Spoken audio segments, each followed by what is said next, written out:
all things to work. Thanks. Thank you for that. I mean, that's creating an open forum for everyone in government to come and talk about and share resources around AI. That's a great initiative in the UK, for example, they have, and other sectors. So that's a great idea. I mean, very briefly, because I want to give time to the audience to ask some questions. So the low-hanging fruits. One of the chances that we have is that we have people like you, Gopal, who have been working for years and years and years and creating solutions which are now pretty much commoditized. The algorithms that people like you have been building over the years, we can actually use them in Mauritius, provided we have the data.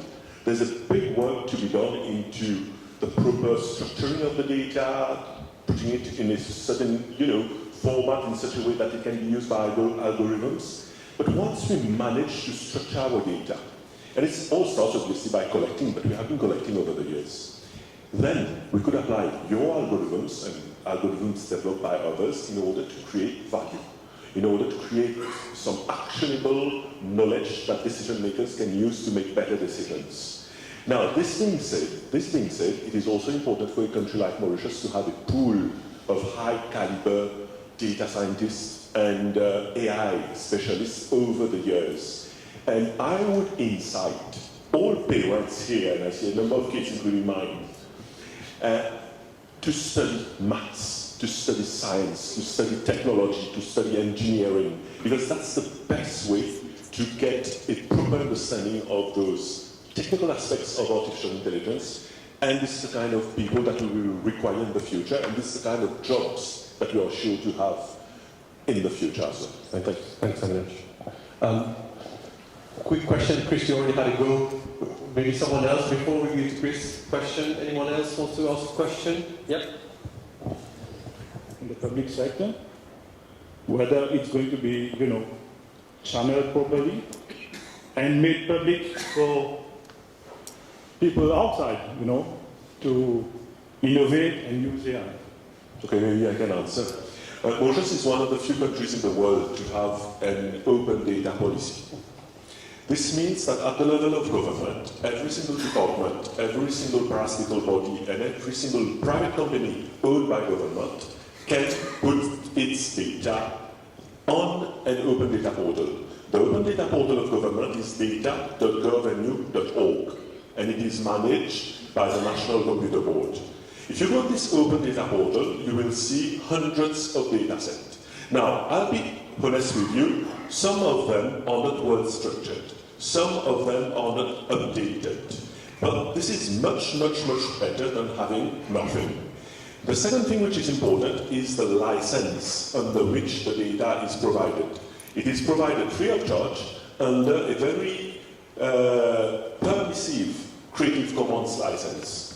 The idea is to say to every data scientist or every developer in Mauritius or abroad for the matter, build solutions based on those data. The third thing is that there's a feature which allows you to ask for some data. If there's some data that you would like to have and it's not there, you can actually ask, and there's a procedure at the level of the National Computer Board to channel this data towards the appropriate department. And the very last thing is that privacy is taken into account. We have a Data Protection Act in Mauritius, and the data that you have on the Open Data Portal is fully anonymized. Thank you for that, Avinash. So on that note, I think we'll close because we have another panel and another speaker after. But thank you everyone for your attendance and your participation in this panel. Thank you to the panelists for all your answers. So I'm a little bit sleepy, but I know that all this energetic audience will bring me back to life. Damien, where do we start? Well, actually, we are extremely happy to have you, especially today. You had a big announcement in Élysée with President Emmanuel Macron 2 days ago. That's why you just ended this morning. So we are extremely happy to welcome you here in Mauritius, of course. And so let me present Nicolas Brienne-Lecière. So he is professor of digital affairs at Sciences Po Paris. You are also author of the book United Tech of Europe. You are special advisor for the European Commission for Startups Affairs. and you are CEO of France Digital. You guys are doing at the African level. Europe and Africa are actually quite similar. Europe is a very fragmented market. Africa is also a very fragmented market. And it's totally not a unified market for digital and AI. So what I do at France Digital, which is the largest startup organization in Europe, is that I push very hard all these policymakers so that we get a unified digital single market. Because otherwise we won't get any startup turning into scale-up, and we won't get any scale-up turning into a tech giant at the continental level. And that's why I spend some time in Africa from time to time sharing this experience with the local policymakers. Well, we talked a lot about AI for good since the beginning of the afternoon. Few months ago, President Macron in France hosted the Tech for Good summit in France. What is Tech for Good according to you? Well, I was there, and it was funny because I had the opportunity to ask a question to the audience, and we had been debating about tech for good, AI for good, blockchain for good, for like 2 hours. And I stand up and I was like, what is tech for bad? And everyone was a bit shaky and like, what is he talking about? That's the real problem, and I really like your comments, Mark. Tech for good was invented is a concept that was invented in the Silicon Valley, basically to try to make people understand that technology can be used for something else than just making profits of what tech can bring to the common good. And there are a few principles to me to put a distinction between tech for good and tech at all. The very first one is that you need to work for the common good. If you're just doing something very interesting at a local level in your own company, it's just tech. And it can be extremely useful, but it's just tech. Tech for good, environmental issues.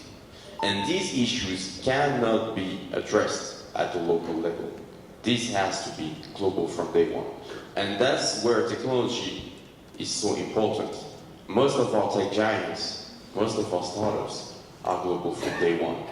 And they can address these issues quite properly. So finally, when you are local startup organizations, for instance in Mauritius, you have to think global and to go global. That's what you mean?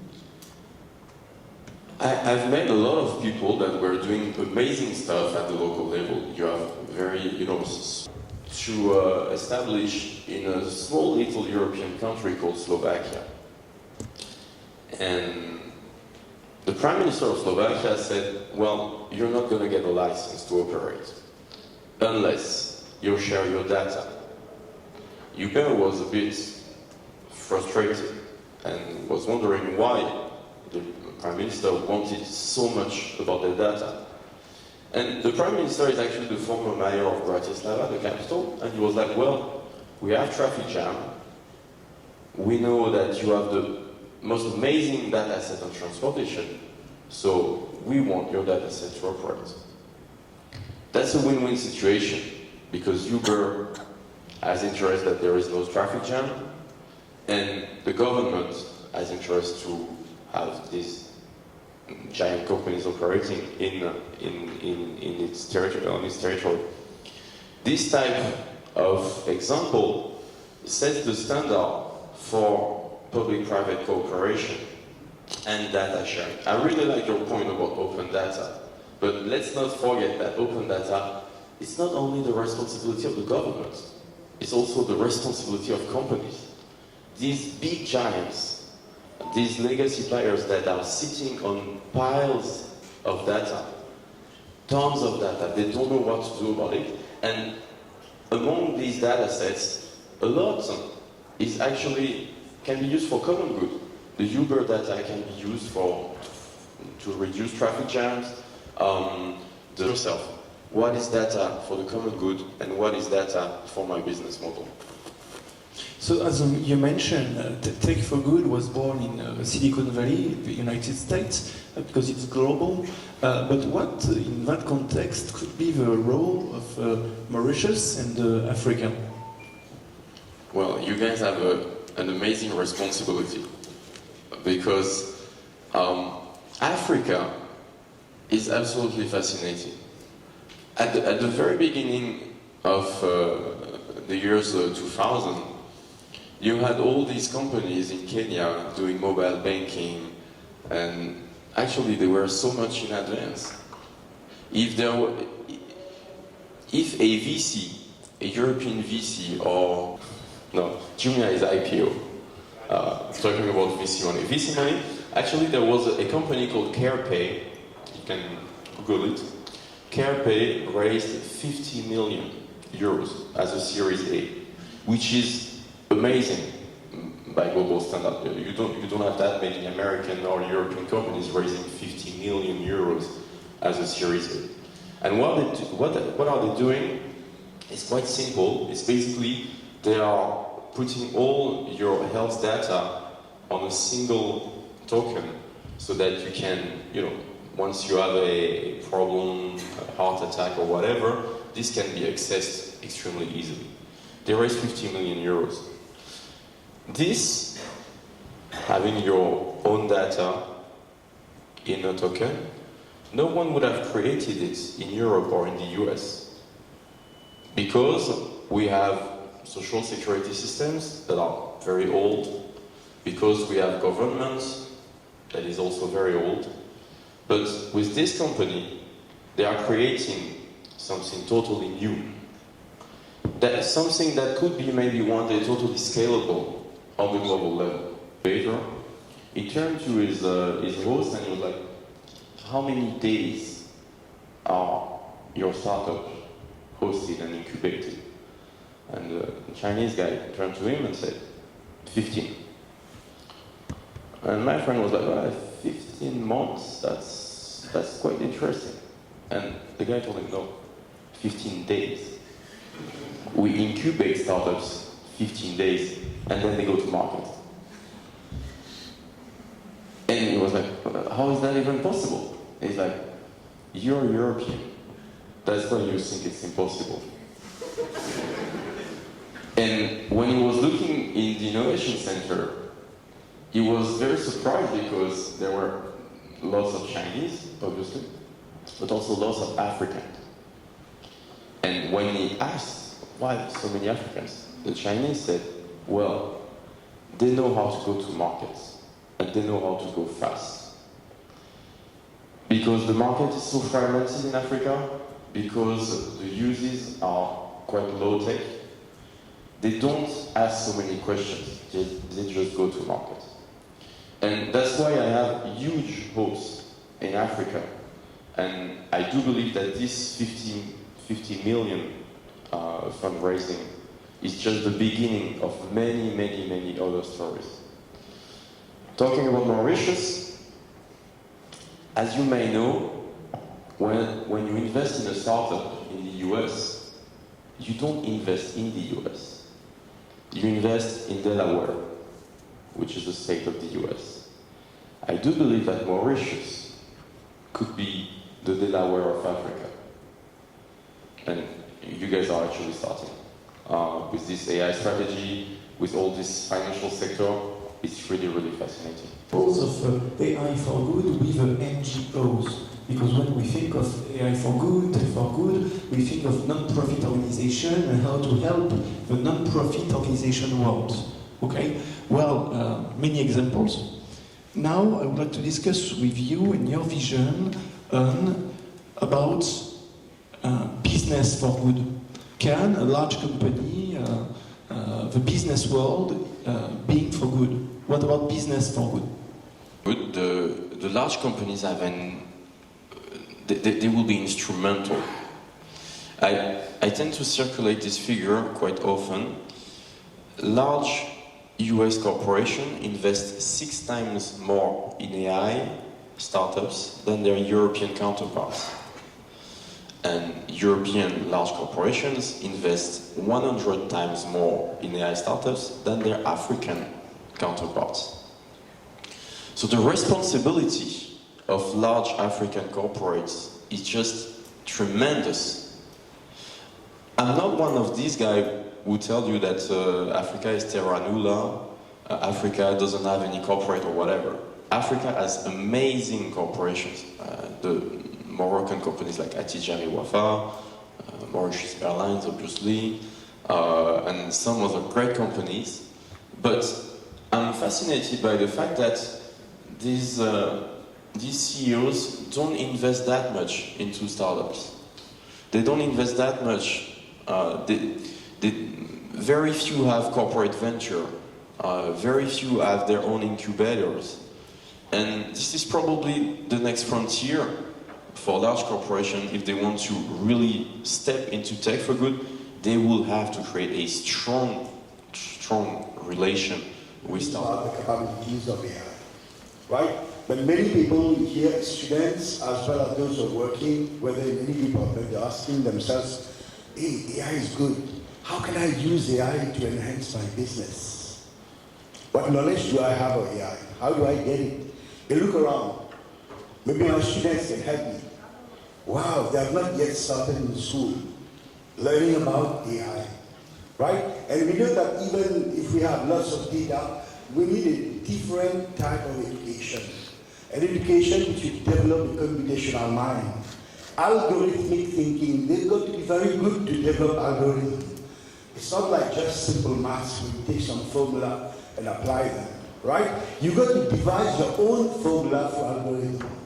And yet we have not started looking at this, right? Even in our university, we have not yet started with real education of arithmetic thinking, right? These algorithmic thinking are very important. Even if you have lots of data, how do you manage this data? How can we take an abstraction of this data because we don't have algorithm, we don't have a culture of, and our educational system since the last 30 years have stayed stagnant. Nobody's talking about changing.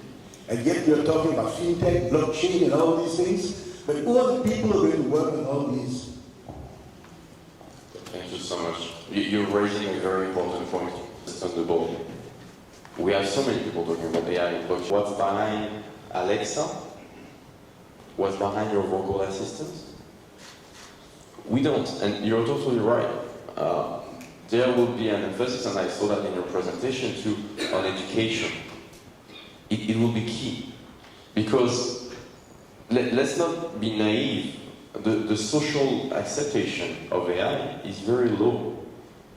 People fear about AI. They fear about losing their job. They fear about a lot of stuff. Sir, who was talking about universities. In University Education Hub, we have Stupinfo, International University, and within the curriculum, we've integrated like a lot of information technology-driven modules, which embed AI, algorithm, Python, a lot of programming languages, because Stupinfo is really linked to industry. So yes, we do have at university level. I think even the government is introducing a lot of AI courses. Mr. Me Too is acknowledging over there. I think we are really doing a lot of things for AI at the tertiary level. I think that what the real point here is to make sure that when those students get out of university, that there's an industry waiting for them. So yes, we are building, yes, we have a strategy, but we need to make sure that they don't come out jobless. And I see your point is very important, that maybe we have to work more in introducing like coding at like primary level, even like pre-primary level, to start building the mindset, because it's all about the mindset. Thank you. Thank you so much. I understand that not a lot of people have been applying for those scholarships. In addition to that, University of Mauritius as well as University of Mascarenhas are starting their AI courses at both undergraduate and master's level this very year. So lots of opportunities. And one thing which is important, and Joan is here, Joan Esniu, who is the executive director of the National Computer Board, they are the ones who run the Digital Youth Engagement Program, which actually are those buses which go in various primary schools and secondary schools to introduce young people to programming. Last year, for instance, they went to a number of schools and introduced 6,500 young Mauritians to programming. Maybe this is an opportunity to introduce them to, more advanced programming as well as data science, the basis of data science. It would be interesting to try to experiment what happens when you give data sets to those kids and see what they can come up with. De chômage après que tu aies perdu ton emploi, c'était quoi? 2 jours. On average, 2 days before you find employment if you're a